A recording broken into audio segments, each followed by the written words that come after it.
Yes, we are here now in Baleti.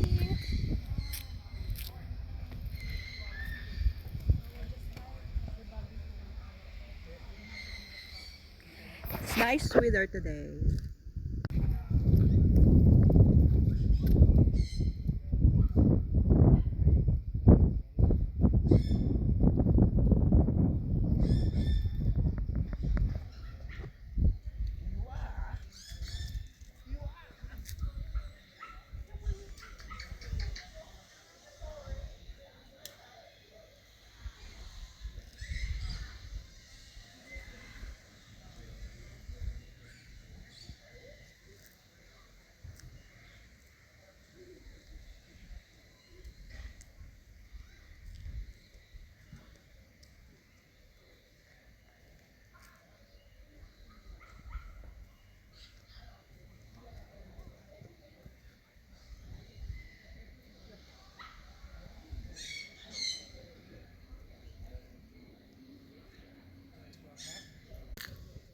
Yeah, you need to rent a cart to roaming around the botanical, and it's cost $30 for 1 hour.